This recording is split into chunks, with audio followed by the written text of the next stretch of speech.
Hi, it's Therese from Lostinpaper and I'm back to colour with you, and today is all about some easy Zig watercolouring.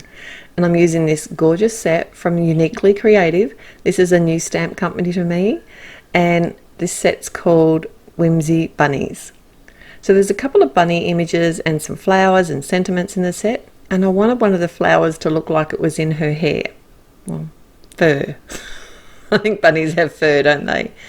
So I've stamped it a second time onto the sticky portion of a post-it note, and just going to cut that away and create my mask, and that way I can stamp her directly over top and make it look like she's wearing the flower. I'm using some Bristol watercolour, no I'm not, I'm using some Bristol smooth cardstock. It's not watercolour cardstock, but it's fairly tolerant to water. And that's probably the biggest hint I can give to you when it comes to zigs. I've tried lots of other watercolor cardstocks and cardstocks, and on some of them the color just doesn't move at all. But on the Bristol Smooth, it's a whole nother ball game. So if you are having trouble getting your zigs to play nicely, that's my biggest tip. At least give it a try on some Bristol Smooth cardstock and you'll be pleasantly surprised.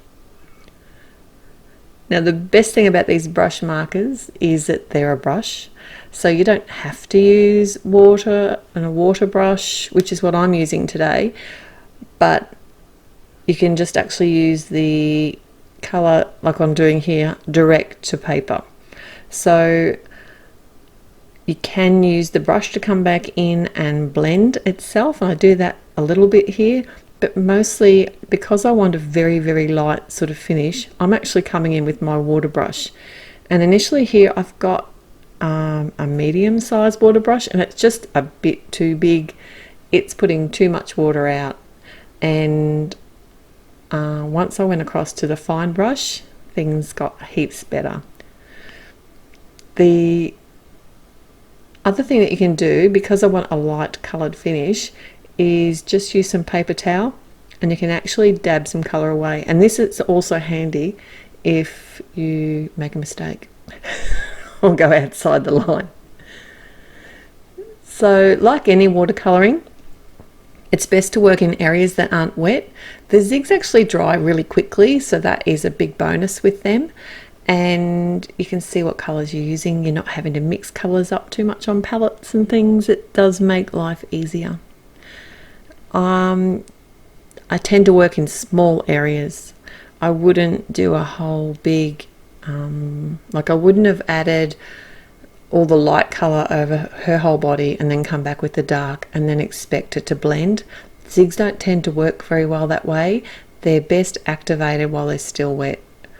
And if you work in smaller areas at a time, that's another tip that took me a while to work out. The other thing is also that you can come back in and add more colour over top. It's best to do that once it's dry, and you'll see I do that on her face. I'll come back in and add some pink cheeks down the track. So when I add colour to my image, I tend to add the darkest part where the shadow is going to be, and then what I'm doing here is using my water brush, water brush to drag the colour out, and that just helps give me the shadows that I want.